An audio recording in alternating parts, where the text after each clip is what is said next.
আলহামদুলিল্লাহ।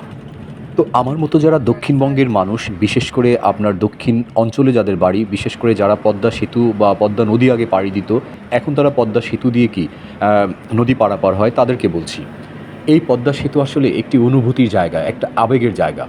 যখন পদ্মা সেতু হয় নাই, তখন আমাদের পূর্বপুরুষেরা এখান দিয়ে নদী পারাপার হতো লঞ্চ অথবা ফেরি অথবা স্পিড বোট অথবা ট্রলারে করে।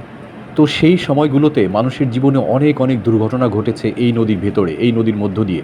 মানুষ এই নদী দিয়ে অনেক অনেক ক্ষতিগ্রস্ত হয়েছে, দুর্ঘটনায় পড়েছে, মৃত্যুবরণ করেছে, এমন ঘটনা অহরহ রয়েছে। আমি একবার আমার ছোট চাচাকে সাথে নিয়ে ঢাকা থেকে বাড়ি ফিরতেছিলাম। তো এরকম আমরা লঞ্চে করে, তখন আপনার লঞ্চ পারাপারে এপারে একটা গাড়ি থাকতো, ওই পারে একটা গাড়ি থাকতো।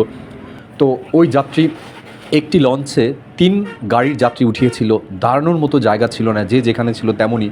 এর মধ্যেই কিছু দূর যাবার পরে হঠাৎ ঝড়ো বৃষ্টি এবং ঝড়ো আবহাওয়া শুরু হয়ে গেল। মানুষের মধ্যে চিৎকার, কান্নাকাটি, মানে সে কি বলবো, দোয়া ইউনুস থেকে শুরু করে কলেমা তৈবা থেকে শুরু করে নানান রকমের মানুষ তার অনুভূতির জায়গায় তার সৃষ্টিকর্তাকে ডাকতে শুরু করলো, এই না হয় ডুবে যায়, এই না হয় ডুবে যায়। আসলে এমন ঘটনায় যারা জীবনে জড়িত হন নাই, তাদের কাছে এই পদ্মা সেতু শুধুমাত্র একটি ইট, সিমেন্ট এবং রডের একটি সেতু। আর যারা এখান দিয়ে, এই নদী দিয়ে যারা যাতায়াত করেছে, তাদের কাছে এই সেতু একটি আবেগ, এই সেতু একটি ভালোবাসা।